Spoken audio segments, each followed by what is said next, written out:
Yeah, it's there we go. There we Finally. go. There we go. What's up, wrestling fans? Two Bros Wrestling Show coming at you a little bit after 8 o'clock on this fine November Sunday night. Kevin, how are you, brother? Well, it's daylight savings time, which means you set your clock ahead 4 minutes, or behind 4 minutes, whatever time it is that makes us on time for this show.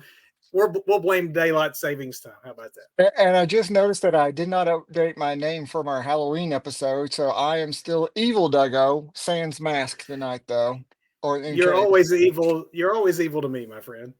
Thank you. I appreciate that, brother. And as far as I am great. We're going to lose Doug here for about the next 30 seconds because I want to talk non-wrestling and that sports, but my Dodgers. So go Dodgers, last team standing, World Series victors. I could not be happier this week. So it's all gravy. The world of wrestling is gravy to me this week. I am feeling good, in other words. So when you All say it right, was the Doug. last team standing, was it like a very brutal, like blood and guts kind of last team standing kind of Yes. thing, or was Yeah, the okay? World Series is kind of like the Hell in a Cell, and like if you're standing at the end, you obviously are the victor. And we were standing at the end, and the mean old Yankees were not. So Mean old Yankees. So the Yankees were the heel, Dodgers were the baby faces. Got it. that's I right, understand it. always. You explain other sports to me in the context of wrestling, and I get it. I've been a fan for 40 some years of the team. This is only the fourth time I've got to experience this, so I'm extremely happy, and it's a rare occasion. But that's not what we're here to talk about. Unless Doug wants to do it, it could make for a more interesting show to watch him flail around for a bit. As long as you can relate it back to wrestling and make me understand it, we can talk about whatever, man. I'm good. We are here to talk about wrestling, and we will relate it back to Impact Wrestling as the main event topic tonight. In TNA. specifically the way that the big two have kind of taken advantage of the little brother here. I mean, it's no secret that Impact Wrestling is not just the third, often the forgotten third, but they are the distant third to the big two. And over the previous few years, we've seen Impact work with the big two, which is something that at one point in time wouldn't have even been thought of as fathomable. But we're going to talk about what Impact is getting out of that relationship, if anything, as opposed to what AEW and WWE have got out of that relationship. And we look forward to having that in our main event and hearing your all's opinion on it as well. But before we do that, There it is. There it there is. we go. So, opening bell time. A little bit of news for this week. Unfortunately, we have to start with some departures in the world of wrestling. This is something I don't know, Doug. Took me by surprise only because this used to be more a regular part of the wrestling news cycle, and we've had a bit of a reprieve of this in a while. So this kind of came out of the blue last night to hear that we have 3 WWE talents that have departed the company. In specifics, that would be Baron Corbin, who had been with the company for quite a long time. He was informed that his contract is not going to be renewed. And then, additionally, on Friday, we had Indy Hartwell, who appeared on the pre-taped version of SmackDown on Friday night, and Tegan Knox. They were being released. They'll be free agents in 90 days. Baron Corbin can sign elsewhere once his contract ends, which is rumored to be into this year. So Yeah. let's talk about it. Not the Trick Williams but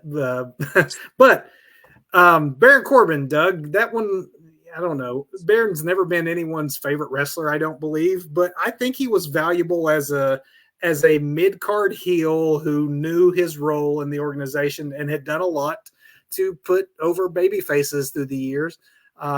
And I guess at this point in his career, it was kind of like I don't know, look at like Miz or someone who's just there. Right. And so it's shocking to think that, that they gave up on him out of the blue. That was probably the most. Go ahead. It is shocking that they gave up on him because, I mean, he would apparently take whatever they handed him and work with it. I mean, he's had some not spectacular gimmicks, like the Happy Yeah, Corbin and the Down on Your Luck Corbin, and back in just NXT, off the main roster, yeah. Corbin. But And then but you then it's also got have the Corbin that beats Kurt Angle at a WrestleMania and retires him. So I mean, yeah, the creative has definitely been hotter and cold on him, and I'm not sure that's the wrestler's fault that you have right, those kind of right, gimmicks and the hot and cold going. Um, of the ladies that were released, I mean, in this, no offense against Tegan Knox, who I'm sure is a yeah. wonderful person, she just been snake bit, man. She had so many injuries Hmm. that she never really got rolling. Even at NXT, she wasn't really rolling and certainly never had a real chance on the main roster. Indy Hartwell, on the other hand, I really dig. And I I really hated that for Indy. I thought there was a lot of potential there that they never fully took advantage of on the main roster. In NXT, she was fantastic. On the main roster, they didn't seem to know what to do with her. She kind of got like just lost in the main roster. She really did when she got brought up. I mean, I'm a big indie fan too, and I hate that I see on X, formerly Twitter, the SRS breaks the news and Indy replies to it with "Wait, what?" So I haven't really followed up on that, but I certainly hope that's not the way she found out. It does seem like it was sudden. Hmm. And that one was maybe the biggest surprise because I thought that she was just more at the beginning of her tenure. Baron obviously has been around a while. Maybe if creative no longer had anything for him, okay, Sure, that makes maybe some sense. But anyway, best of luck to all three. That absolutely. happy trails in AEW, Ring of Honor, I guess. Maybe we'll Yeah, see. we'll see. Since we have last had a episode, this is last week's news, but since we've last had an episode, we had another departure that is maybe to most people anyway, though not a in-ring talent, probably more surprising and a more visible individual, and that is the great Samantha Irvin, who is just kind of redefined what it meant to be a ring announcer in WWE. She departed WWE. She's not AEW bound, which I'm sure a lot of folks at first thought was going to be the reason behind this Right. seemingly sudden departure, to join her husband, or partner. I think they're married, aren't they? I think She and that Ricochet. if they're not married, they are engaged.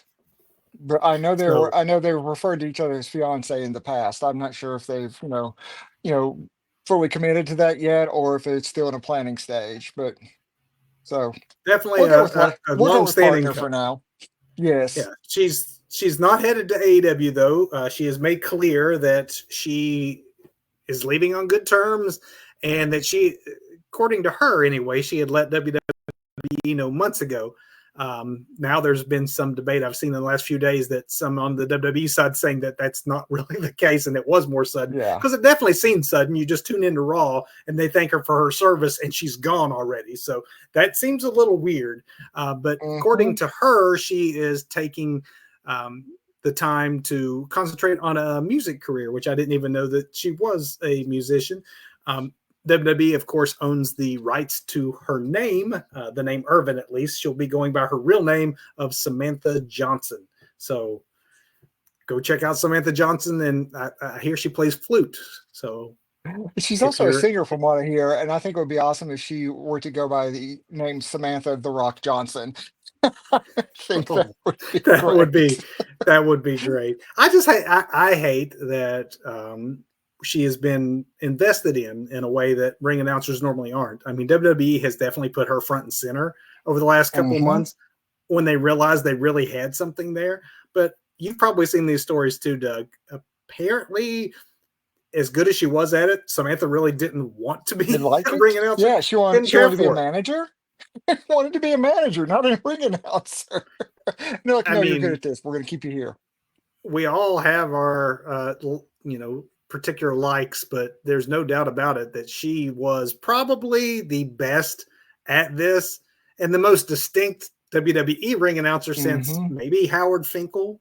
I mean, we're Yes. talking like there's not a whole lot of people. Lillian Garcia would maybe be one of those people too. I would put in there as just they make it their own and put their own stamp on it. She put her stamp on it. Like whether she liked it or not, obviously is the question. But I'm going to miss her in the ring for sure. She definitely added drama to every match, the big ones especially, the big match feel. Absolutely. She totally brought it. You name dropping Finkel and Lillian. Can you name any other announcers besides those three? I mean, yeah. The Dapper Yapper, I guess, who was with WWE for a while and was AEW now. And then there was Tony Chimmel for a while, but none of these folks, I could even think of their voice now. You think of Howard Finkel's voice, you think of Lillian's voice. Samantha definitely added something. Absolutely. Speaking of someone who adds a lot to everything he does, Vince McMahon is. It's a terrible segue. But please continue.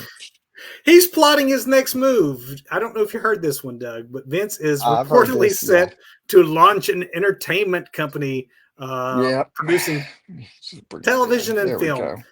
The company reportedly has former WWE employees who were loyal to Vince as part of this new startup. The company is not official yet. It has not had an official rollout. That's primarily because, the whole sex trafficking thing, that kind of puts a damper on your IPO. Yeah. Apparently, Vince is feeling pretty confident, I guess, because he believes that he's going to beat this thing because it's very likely that this is – yeah, that's right. You can't keep him down. Right. The government's gone after him before and couldn't get him, so – he thinks he's going to beat this rap, and this is his next move. We will see if it actually comes to fruition. It's not like Vince is a young man, even if he didn't have these other legal issues, which are definitely going to be following him for a while. This is not close to wrapping up. There's the civil case. There's the Department of Justice's case. And the dude's sitting there in his 80s thinking that he's going to produce film and television once all this goes away. Absolutely. I don't know. I'm almost afraid to bet against the old codger, just because of we've seen it before that he somehow comes out smelling like a rose. We'll see how this works out. Maybe it'll go the XFL route. He does have failures. That's true.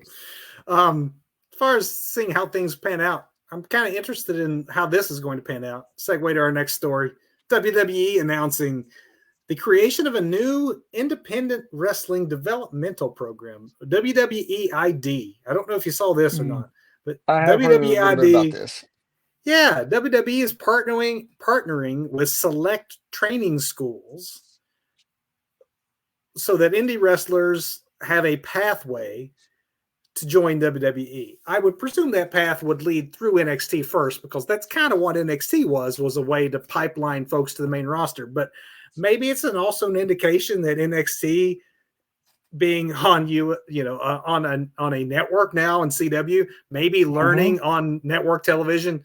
I know there's a level up in the Performance Center and folks that don't appear on TV, but I do think that there probably is a place to have a pipeline into NXT. NXT is high profile, maybe too high profile now.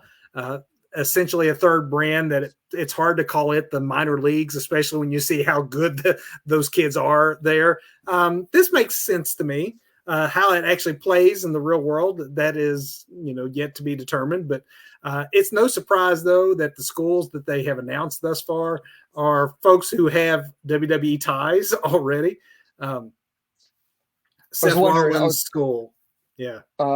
Dudley School. Booker T. Is that Booker T? That's what I was thinking. Booker T, Seth Rollins, the Dudley School. Cody Rhodes. Oh, yeah, that's right. Yep. Nightmare Factory, right? Nightmare Factory. So, yeah, those are the ones that have been officially announced. We'll see how this goes. I'm kind of curious about it. Interesting. Ring of Honor. Maybe this is another good segue. Talk about folks that used to be sort of the feeder system to the bigger wrestling organizations. But Ring of Honor is apparently close to a TV deal. And this is according to the Wrestling Observer. This is obviously good news, as ROH was not a part of the previously announced Mhm. AEW Warner Discovery deal. Doug and I talked extensively about this. You can go back and look in the archives where we talk about the announcement of AEW's partnership deal. One of the things that we were bemoaning at the time is apparently it had no place for Ring of Honor. Maybe that is changing. If the Observer is correct, ROH is likely to be on a Warner Brothers Discovery network. True TV, which is rebranding to become a sports network, is in need of content as a sports network, and they are going to likely be the landing spot for Ring of Honor. Good news, anything that gets Ring of Honor out from behind that paywall, I Agreed. will watch that. I mean, I know that there's a lot of AEW TV on, but they do have a pretty distinct ROH roster of folks that never hardly make it onto AEW television. Mhm. If they put on a compelling product, and it's a different feel than your Rampages or things like that are Right, I yeah. think going away. I would watch a True TV Tony Khan produced hour of Ring of Honor television, even a 2-hour show if it's once a week. I would give it a shot. Absolutely. I think the idea of another 2 hours of wrestling makes Doug It really just makes it just sleepy. makes me so tired. I I think mean, it's worth it though. We gotta give it a shot. We have been complaining for a while that Ring of Honor we have been was, asking for it, yeah, and we with our may be very 6 close to getting as long as it's not a 3-hour show. I can't handle another 3-hour show. it. The thing is, and I don't know, and folks, if you're watching and you have Honor Club, correct me in the comments here. But I do believe the Honor Club version of Ring of Honor is a 2-hour show. So I don't think it's an hour like Rampage. I think it's a 2-hour like Dynamite or Collision, which again, if you Cool. have a pretty separate roster, I'm fine for a 2-hour Mhm. show. Just to Doug's point, no 3-hour shows. No one has a roster that's so stacked that we want to watch it for 3 hours unless it's a pay-per-view. Agreed. Finally, in our opening bell segment, we want to just pass along some congratulations to 2 former WWE stars who have tied the knot this past weekend. Mandy Rose, whose real name is Amanda, I can't pronounce her last name, but Tino Sabatelli, who it was less known, but folks that watched, I think he had a cup of coffee with NXT for a little while. Mhm. Anyway, Tino and Mandy got married this past weekend, so congrats to the happy couple. Yay. And with that, Doug, we're Let's going to main hit our main event. event topic. Let's do it. Tonight, in our main event, we are talking TNA, Impact still to some, TNA back to its original name, the third distant brand in the world of professional wrestling. One, though, that has to be given credit for one, all the stars they produced back in the TNA glory years, as Mhm. well as the fact that they're still there and kicking. I think it's easy to forget about the fact that TNA still exists. For a lot of fans who remember them when they were on Fox Sports or on Pop TV, and they used to be on larger carriers, and so it's easy to remember that the AJ Styles, the Kurt Angle, Samoa Joe, those years as its glory years. But TNA's had a bit of a renaissance, at least creatively, the last couple of years, and as part of that, they have developed a relationship with the Big Two. And so we're here to talk about those relationships, what all the parties have gotten out of it, and how TNA, as the distant third, has really been taken advantage of by the top two, at least in my opinion. Feel free to disagree. Doug, maybe let's start this chronologically because this whole thing Sure. starts with AEW. And it Yep. probably, if it wasn't for Tony Khan, we wouldn't even be having this conversation because I don't know Right. that WWE would be in bed with TNA now Yeah. had Tony not, and I almost hate the term forbidden door because it's almost cliche now, but Right. let's take a step back. All right. So Back it up.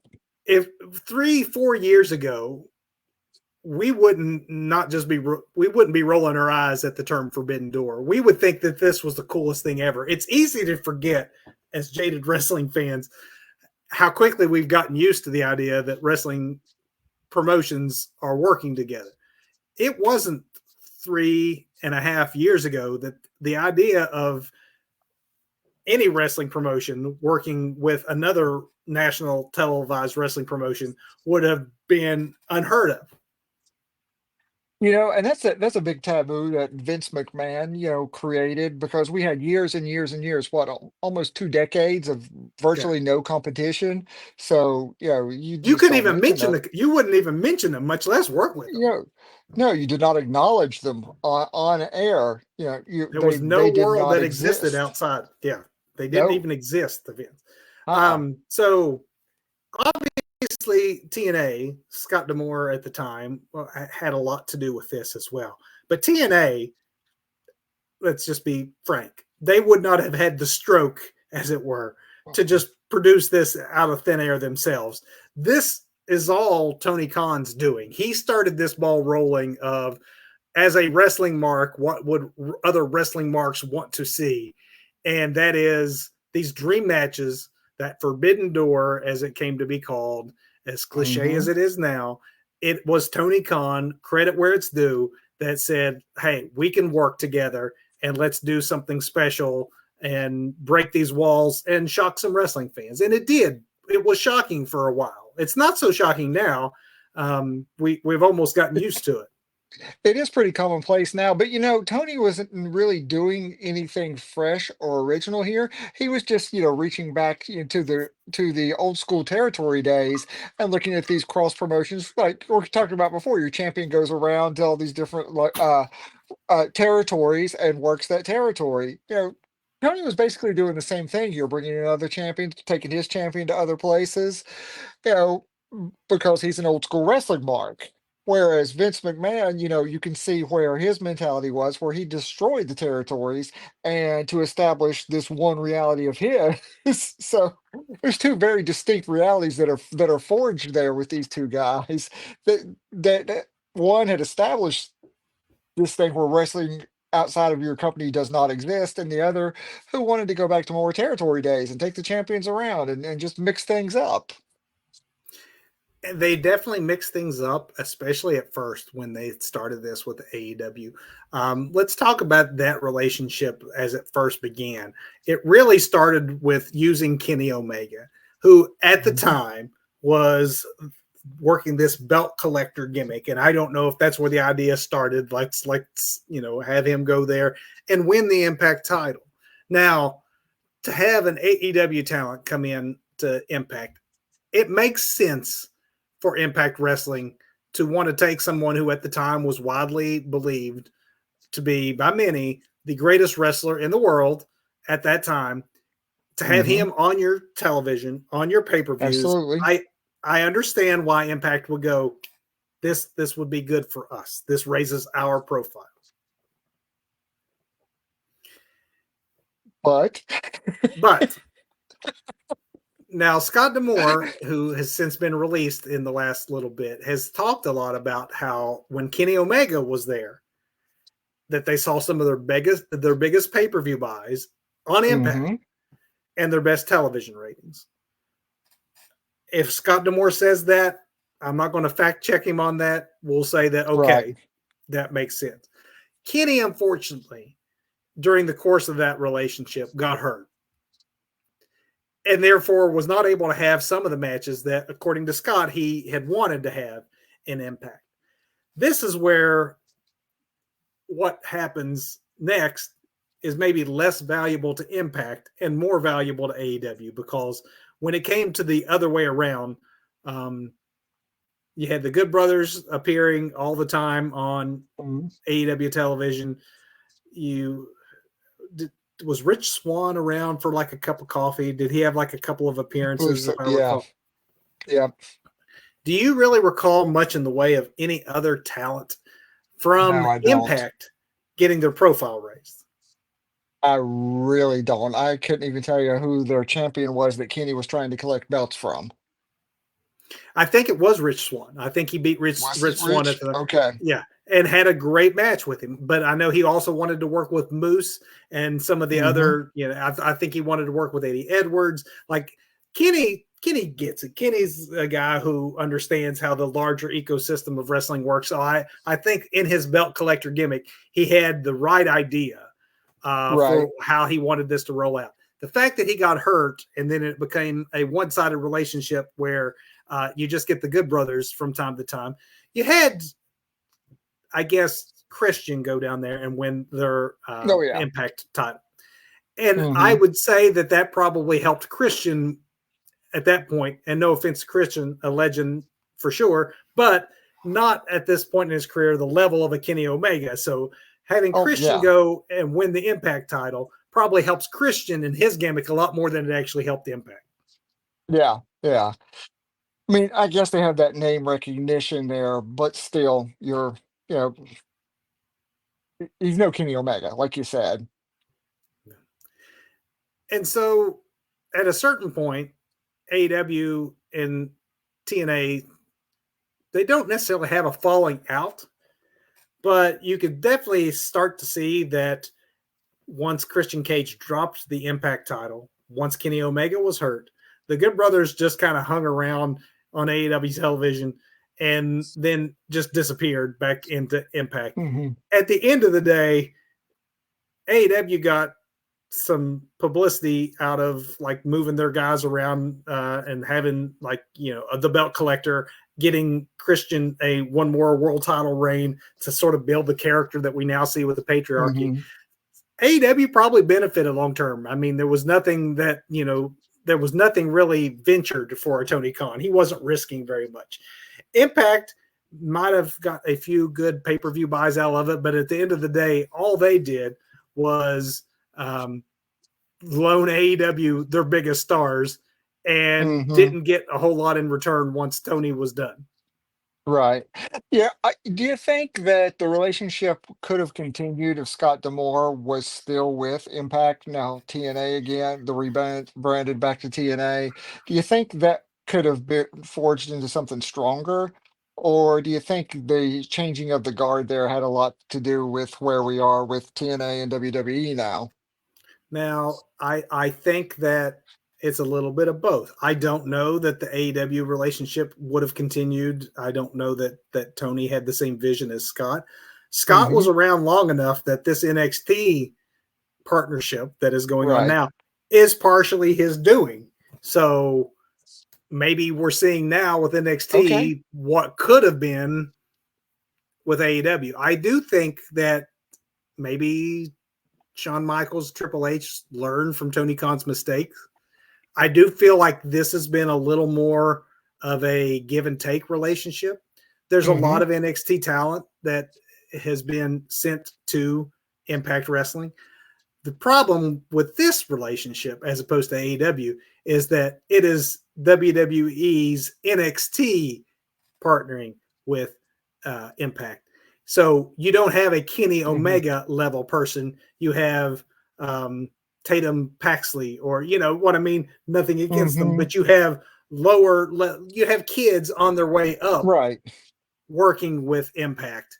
You don't have the greatest wrestler in the world or a renowned tag team like the Good Brothers working with Impact. It's probably more level. It's probably, I guess, I would say the level of the talent being exchanged is probably more even than it was with AEW, where there was a huge power balance that was just out of sorts between AEW and Impact. I'd say Impact NXT is at least closer in the level of their talent exchange. There is, but it seems like WWE is going to pluck, if they haven't already. It seems like they've laid the groundwork to pluck a lot of top tier Impact or TNA talent. I mean, we now have the Motor City Machine Guns. Um, Yep. Joe Hendry's everywhere, man. He was That going to dude be is in Royal fantastic. Rumble. Yeah, Yeah. and did Jordan the Gray, women? Jordan Grace is she just showed up on NXT the Tuesday night. And again, it wasn't shocking when she. I mean, was it cool that she showed up? It, Yeah, but she's been absolutely on cool. NXT so often now. I almost think of her as a de facto member of the NXT roster.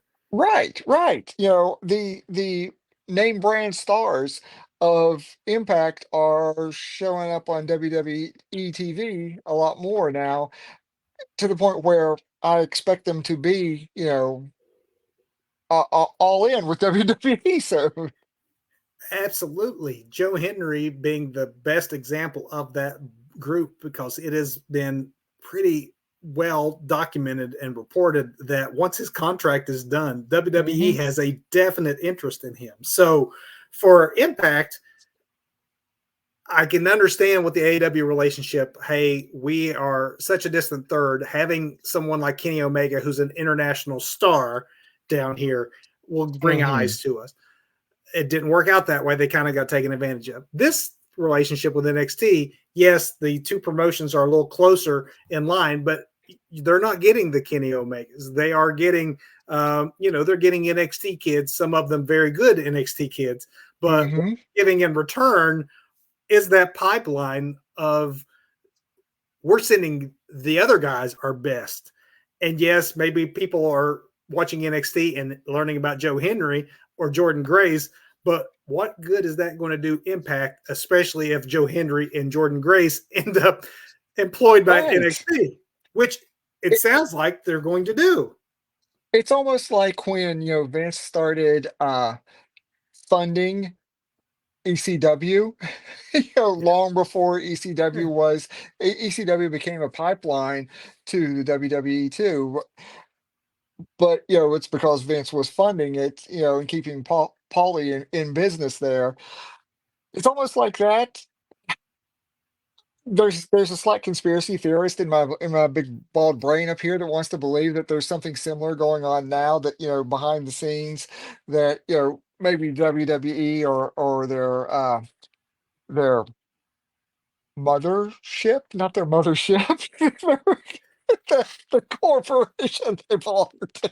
I'm following your conspiracy theory here, and even Good, if it's 'cause not true, let's make it true, because I could right. actually stomach this a lot more for Impact and TNA if they made them part of, like, we'll go back to our opening bell, right? Hmm. The WWE ID program. Let's go ahead Yeah, and make it official and call Impact part of the WWE there you ID. go. We have a working relationship, much like you said that Vince did with ECW, because he knew it was healthy to have a wrestling ecosystem where people could learn outside of the WWE system. Don't make any bones about it. Impact knows where they sit in this hierarchy. Let's let Hmm. Impact have the rub, so to speak, of being Sure. unaffiliated with WWE. Sorry, Tony Khan, you had a chance, you missed out. Let's exploit this relationship of we're working with Impact. Stars like the Motor City Machine Guns and Joe Henry and Jordan Grace, once they're all WWE, like, let's not forget they came from here. You got to check Hmm. these guys out because they are building the stars of tomorrow. Let's make them what Ring of Honor used to be for the wrestling world. Let's Yes. make Yeah. Impact, because I think they have that possibility. There's a lot of good talent there. But when you see on NXT the Rascals, Jordan Grace, Joe Henry, right now you know that Impact is sending their best, and Hmm. NXT is sending, Sol Ruka and people who are great, but not necessarily, they're not getting Braun Breaker. They're not getting Roxanne Perez. So we need a little bit more parity in this, and let's just go ahead and call it an official working relationship so that, quite frankly, Impact doesn't get the short end of the stick a second time, the way that Hmm. they've up to this point have been done, honestly, by both AEW and WWE.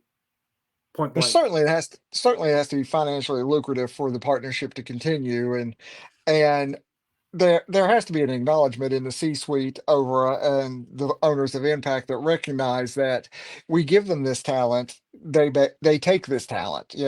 They take our Jordan Graces, they take our Joe Hendrys, they take our Rascals and our Motor City Machine Guns. They're going to take them. What do we get? What's the return on investment there? There's got to be something, or it just doesn't make sense money wise. And that's the thing too, Doug. Money wise, there's no indication Hmm. whatsoever that there were financial stakes involved with this. It was a working partnership that supposedly was benefiting both sides through exposure of talent. Now, Hmm. I don't think that that's the way it's played out. It would make a Right. lot more sense if there was a financial stake in Yeah. a Impact to say, hey, we would like to use these stars. Here is monetary consideration. Here's some investment we'll give you, so that there is a tangible end of the day benefit to Impact for basically knowing that they're training wrestlers that'll ultimately leave them. Yeah. Although That's I do where it like would make sense to have it official with like a WWE ID or some other designation of Impact having a working relationship. I don't know, man. It doesn't seem to make sense otherwise. Somebody had to see dollar signs somewhere for it to go this far, and think I think they were naive to think that WWE, as soon as they could, would not even with Vince McMahon not in the picture, would not scoop up their top talent and bring them over to NXT or straight to the main roster like the Machine Guns, and in their third match give them the Oh my belts. gosh, yeah, which is fantastic because I mean we're Absolutely. obviously high on the Motor City Machine Guns. More people need to see some of the talent that's at Impact because Hmm. if you don't have access, literally access to access, you're missing a lot of incredible talent that are flying under the radar of the overall wrestling landscape right now. Which is another point. If it wasn't for the fact that Impact was so hard to find and not everyone has access to access, do you think that this would be a more equitable relationship if Impact TNA had a better TV rights deal? Do you think Hmm. that we'd be looking at this as more parity in the relationship? I think we would see some bigger stars, at least in this exchange. Maybe some people from the main roster. Yeah, Yeah, I don't know. I would love to see it go both ways, but even if they had more coverage, they are a distant third, like we've talked about. There's not a lot of there's no household names in TNA. Ziggler, okay, but yeah. how many People people? who were once were with the big Right. two. Yeah. I'm not sure where the Hardys are this week, but haven't they shown back up in TNA a few Yeah, times? yeah, So yeah. Yeah, I mean, there's name recognition there from former talent, but as far as the homegrown or talent right, that's making a homegrown. name for themselves at Impact, they are getting plucked, as you would expect, considering Impact is a essential feeder system. It's just unfortunate for Impact that they don't have the same power dynamic, and Hmm. whether it's AEW or a WWE, if it's a handshake deal and not a monetary deal, there's Right. no way in that relationship that the power vacuum isn't going to go towards the big two with Impact Hmm. getting the low end of the stick. If ratings were being blown out of the water and suddenly everyone was tuning in to Impact on Access, I would say yes, this Oh experiment yeah, is this is working. great. But they're not getting great ratings and they're not getting huge bumps in their pay-per-views and haven't since the beginning in the initial bumps you saw with Kenny Omega. So for them long term, I think they're going to need more if they want to keep working like this. But apparently, at least with NXT, it's definitely, I think, lasted longer than what the AEW deal did, and both sides seem happier than it seemed things ended up at the end of the AEW NXT deal, where both sides were a little unhappy with the other and how they dealt with things. Yeah. So let me just do some armchair fantasy booking here. Let's say this is a long-term plan, right? Let's just say Triple H, Shawn Michaels, that they get together with the powers that be over at NXT Creative and TNA Creative, and clearly they've got a superstar just waiting to explode here, Joe Hendry, right? Let's say Yeah. Henry makes it to Royal Rumble, wins Royal Rumble, but stays a TNA original, right? And now he's on the road to WrestleMania as a TNA original. That gives them a lot of exposure. That gives them that pays off this investment, I think, in spades, because he's bouncing back and forth between both shows, getting a lot more eyes on TNA, getting a lot of WWE eyes who are going to see it for the product for the first time. So, but of course, That, I think yeah, no, that makes a that's ton of sense if that could happen.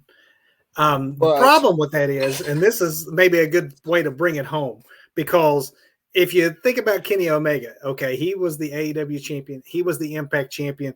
There was hmm some like level playing field there. sure. But this, you want to talk old school.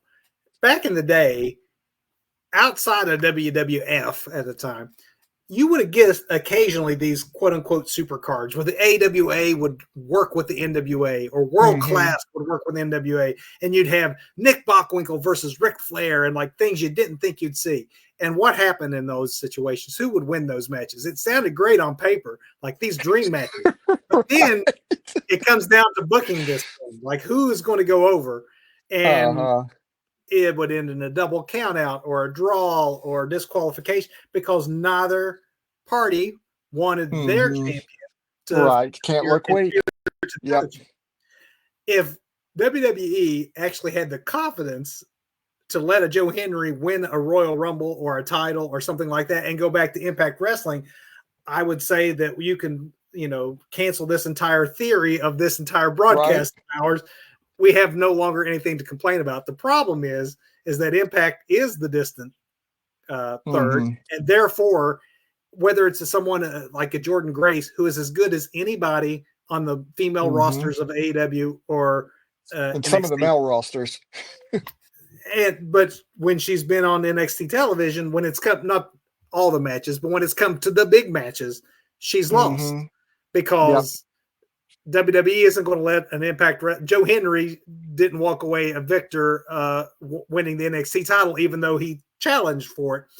If they had the nerve to do that, I would be with you 100%. What you said, totally worth it for Impact at that point.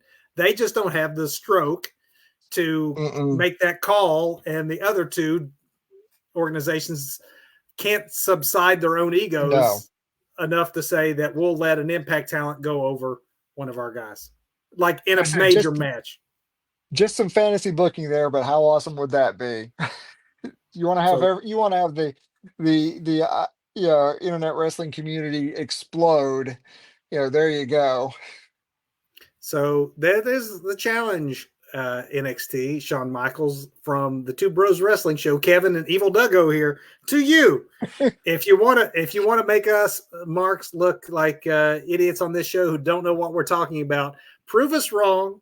Let's let both Jordan Grace and Joe Henry go Yes, over. let's let both of them go over. Let's let them go Yes. over. Let's let them win some Love it. NXT championships. Let's let them win a Royal Rumble. Let's elevate them on WWE television to the point that they don't lose the big match, whatever the big match is that we set them up for, which is what has been done thus far. Let them actually come out on top.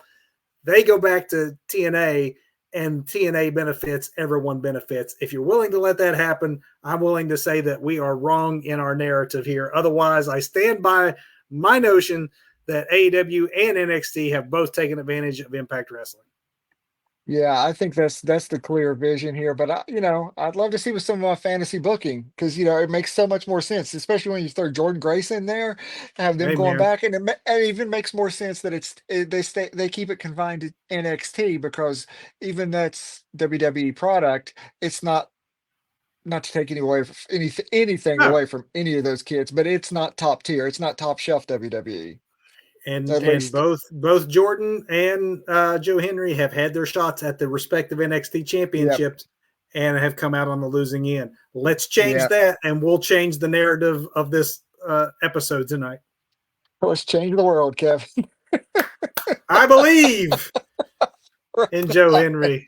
on. Right on. With that, Doug, let's hit our big finish. Let's do it. Let's talk first with botch of the week, Doug. So let me talk about botches, man. Past couple of weeks, Willa Yuta has ended up on my radar as just like a great and amazing, amazing performer. And I'm not going to knock Yuta in this botch, but I'm going to say the creative has become incredibly inconsistent on him.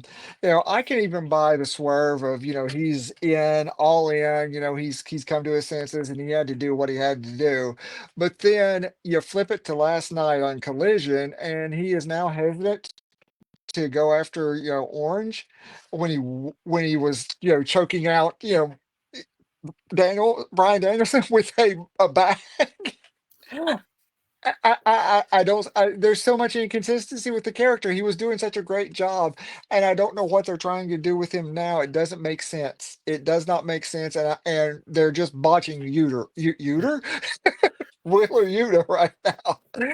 Or maybe I should So call him Uter until he comes up with a defined character. had Orange Cassidy not made that save, would John Moxley just gone ahead and broke Yuta's neck? Like, what was the end game they're going to supposed to be? Yeah, and there's that too. Yeah, I mean, Yeah, I'm with you. That booking has gotten a little shaky on Yuta's character. I'm with you on that. I mean, I like the Death Riders or whatever we're calling them. I love this concept, No, I do and too. but that's a little inconsistent there. We need to. He's a great talent. We need to keep him a great talent and not bury him in some creative mush. But that's my botch this week. Whatever they're doing with Yuta, because I don't even know what it is. So for my botch, I am going to yesterday's Crown Jewel premium live event. And it's not Crown Jewel itself. I know we've said many a time Oh yeah. what we feel about the relationship that WWE has with the Kingdom of Saudi Arabia and just the whole ickiness behind these Crown Jewel events. That aside, I will give WWE credit that for the most part, in the last 3 or 4 of these things, when they first started, they were just basically house shows that were being televised and just didn't Hmm. have much to recommend them by. They have done a lot more in the last 3 or 4 to make them feel like normal premium live events, and the crowds have They been have. hot, and it's, the crowd was hot yesterday. However, Hmm. I applaud the effort to make the stakes of Crown Jewel being I am the Crown Jewel champion, but for one, those are actually pretty low stakes. Like, it really means nothing. And now we find out that the titles don't even leave Saudi Arabia. Like, yeah, here's this championship that's going to stay here with with the prince, I guess. And you get a ring that you can wear around to say that you're the Crown Jewel champion. Um, I understand that supposedly Triple H had this idea to make it feel more important, and I commend that aspect of it. I just don't know that these fake stakes of you're the Crown Jewel champion mean anything to the average fan. And I think that long term, it creates the same booking issues we just talked about with Impact Wrestling and Hmm. working with NXT and AEW. It's if you're going to do this every year, you're going to have champion versus champion. You've booked yourself into a corner that you have to pick which of your champions you decide that is going to go over, meaning that the other is going to possibly appear to be the lesser champion. You saw it play out yesterday. You have 2 ways to go with it, and WWE used both of them already. And are they going to do it every year, where you're going to have Right. someone have outside interference and cheat, so that you give someone an out for losing, as they did in the women's Hmm. match, or you do the whole slip on a banana peel, someone rolls someone up, it's just a leverage thing, everything's Yep. equal, you just happen to luck out kind of finish, which they did on the men's side. You will not, Hmm. every single year, you're going to have this issue of not being able to get definitive match winners because you have to play even Steven booking. I agree. I thought both finishes to the championships were very predictable. Like you said, they had 2 outs and they used them both. What happens Yeah. next year? Yeah. Yeah. What happens next year? We will see if they continue to do this next year, or if they, it just goes away and no one ever talks about it again, which is obviously on the table also. It could happen. They could keep the belts. Or I don't even know if there's 2 belts. There may just be one giant belt Triple H gave away twice. I don't know. But They are all in the ring at the end, so there's 2. so and they'll stay at the WWE museum or whatever it is that's there in Riyadh. So Yeah, so yeah. If you want to see it, the book a plane flight. You're not going to see it in your right. local arenas at the house shows. Nope. I think it's as big as Live anyway. So Yeah. Oh yeah. I don't think Liv could actually carry it out of Saudi Arabia, so it's probably best she leaves it there. no. Performance of the week, Doug. Performance, man. I've seen Dirty Dom a lot on like other shows and just interviews and stuff, and just even like what he did in limited capacity at in Saudi Arabia. So I'm just going to throw this one out for Dirty Dom this week. He doesn't get enough love from us, I don't Yeah, think. So I'm throwing some love to Dirty Dom. I mean, I never am going to complain about Dirty Dom getting his due from the Two Bros Wrestling Show. I think he's an excellent heel. I'm going with someone who is an excellent baby face. My performance of the week, Orange Cassidy. And You I'm see? giving him that for his promo at the beginning of Dynamite on Wednesday. Here you have Yeah. someone who is not known as a promo guy. It's completely against his gimmick to even be a promo guy. So you have Hmm. Orange Cassidy come out at the beginning of the show to basically say, I hate doing this. I'm not good at this. I'm not going to come out here and talk 10 minutes about being a leader. That's not who I am. And then go on to continue for about 10 minutes and demonstrating why he's a leader. And Hmm. I thought, this is the most awesome thing ever. The man to sort of break his character and show that he has another level to him if he wants it outside of the gimmick. And it totally worked for me all the way around. Promo of his life for a guy who doesn't get promos. I thought it was good business. It's very much that Jon Snow moment when he's like, "Yeah, I don't want the throne," but it's like, "Okay, you're the only one who really should have it." If anyone thinks that he is just a one-dimensional character, I think that he put some of that to rest on Wednesday night. Yeah. Match of the week, Doug. Man, anytime there's a PLE, we cover it. I know we don't necessarily do the Riyadh stuff, the Saudi Arabia stuff, for various reasons. But I have to say, I want to give some love to at least the guys on the show and that final match with Gunther and Cody, because for what they were working with, what they were doing, they just really brought it home, man. Really brought it home. These are two really good, and it pains me sometimes to say this about Cody, but really good guys in the ring. I've And there never, was part of. Oh, go ahead. yeah, I should say I never really had a problem with Cody's ring work, but it was good. It was good. There was part of me that wanted to go Javon Evans and Cedric Alexander versus Axiom and Nathan Frazier, which was incredible on NXT. A top flight finally getting over on Young Bucks, of Yeah. course, flipping and flopping and just Love me some what you would flippy floppy expect it high to be. flyers, man. Yeah. Nothing wrong with either of those options. Those are the high stakes, exciting, young, honestly, the younger style of wrestling that's just Hmm. less on selling, more on moves Yeah. and Yeah. choreography. And it's Absolutely. exciting. I love them both. However, to your point, you had two guys, one who, like you said, Cody's in-ring work. It's a very old school in-ring work, right? Uh huh. You have a guy who his opponent that goes by the nickname the Ring General. Yes. The ring general. Exactly. You had two guys go out, wrestle an old school wrestling match, power Hmm. slams, Hmm. suplexes, arm drags. There was a sleeper hold that played into the finish. There was a chicken wing put on at some point. Like these are Hmm. not flip flop, like Mm-mm. acrobatic, top rope. And they had that audience captivated with an old school wrestling Hmm. match. And for an old Absolutely. school wrestling fan, dude, I loved every Yeah. bit of it. Like I that's did just too, man. that's how Yeah. you go out and have an that's Harley Race and Ric Flair just going at each other for Yes. 40 minutes. It still works when it's done that well. It still works. Yep. I love the flip flop stuff. Me too. Occasionally you can, blood and guts me, and I'm like, Sure. awed by the brutality of it. But on a day to day basis, you will win me over every time if you go out there and can and do a bunch of arm drags and clotheslines and sleeper holds and still have me on the edge of my seat. That's Hmm. the wrestling of that's the magic of old school wrestling. Absolutely. Doug, with that, it's time to say goodbye once again to the Two Bros Wrestling Show. That was a quick hour. That Um, was a quick hour.